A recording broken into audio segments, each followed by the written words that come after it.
Hey everyone, welcome back to English This Podcast. I'm Eric, and I'm here with Ruby as always. G'day, I'm Ruby, and today's episode is honestly one of my favourites. We're basically packing our imaginary suitcases and heading off to London. I mean, who doesn't want a bit of British adventure, right? Absolutely.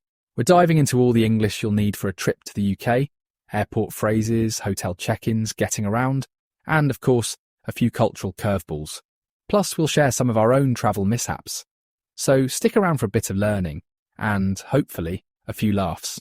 Let's get this journey started. I hope you've got your passports ready, at least in your imagination. All right, so picture this. You've just arrived at the airport, maybe Heathrow, maybe Gatwick, and you're a bit jet-lagged. Ruby, what's the first thing you do? First thing, I always check the departure board. I get lost in airports so easily. Then it's off to the check-in counter. And you'll probably hear, "Can I see your passport and boarding pass, please?" Or, "Do you have any luggage to check in?" Yeah, and don't forget the classic, "Would you like a window or aisle seat?" I always freeze up at that one. I never know what I want until I'm actually on the plane. Oh, and security. Please remove your shoes and place your items in the tray. I swear, every airport does it a bit differently. Sometimes it's shoes off, sometimes it's belts, sometimes they just look at you funny if you try to take your shoes off. I remember my first solo flight to London. I was so nervous, and the terminal announcements were just a blur. I think I missed my gate change because I was too busy trying to decode the accent. It's a bit of a rite of passage, isn't it? Totally. And for anyone who's a nervous traveller, just remember, the most useful phrases are usually the simplest, like, "Excuse me, where is gate 12? Or, "Is this the line for security?" People are usually happy to help if you ask. And honestly, airport procedures can be so different depending on where you are. In some places they're super strict. In others, it's almost too relaxed. But those basic phrases, passport, boarding pass, luggage, they'll get you through almost anywhere. And if all else fails, just follow the crowd. That's my travel motto. Well, unless the crowd's heading to the wrong terminal, then you're on your own. All right, we've landed at Heathrow. You've survived the flight, you're a bit groggy, and now it's time for immigration. Eric, what's your go-to phrase at the desk?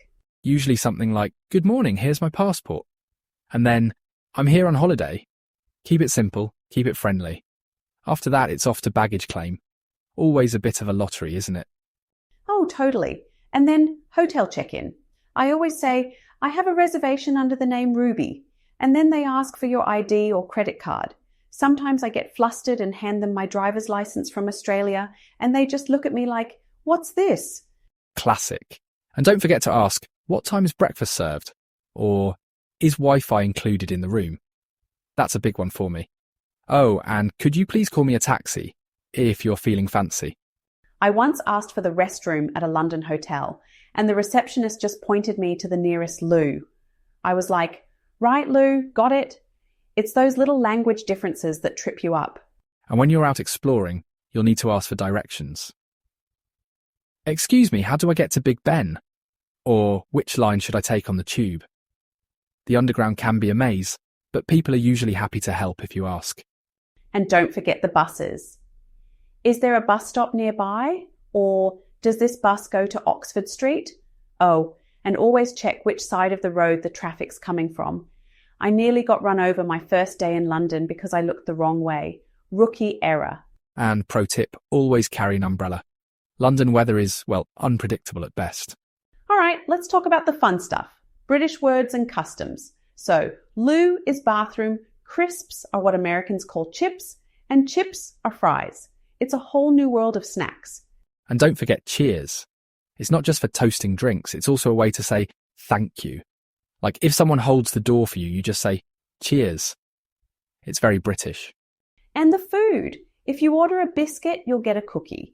If you want what we call a biscuit in Australia, you'll probably get a scone. It's a bit of a minefield, honestly. And then there's the etiquette. Politeness is huge. Lots of please, thank you, and sorry. Even if you're not actually sorry, you say it anyway. And afternoon tea is a real thing. At 4 p.m, people actually stop for tea and a chat. It's brilliant. And the accents. You go from London to Liverpool and suddenly you need subtitles. I met someone from Glasgow once and I just nodded along, hoping I was agreeing to the right thing. All right, time for a quick quiz for our listeners. Ready? What do you say at a hotel to ask for a morning alarm? Can I have a wake-up call at 7 a.m? Next one, what's the British word for bathroom? Lou, and what food do you usually get for breakfast in the UK? Toast, eggs, baked beans and tea. Okay, what do the British call potato chips? Crisps. And last one, what does cheers mean in the UK? It means thank you. Easy, right? All right, that's a wrap for today's episode. Ruby, this was a blast.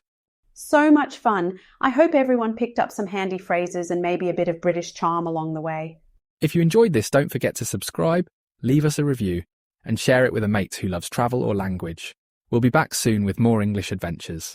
Catch you next time, Eric. And to everyone listening, keep learning, keep speaking, and keep having fun with it. See you soon, Ruby. Cheers, everyone.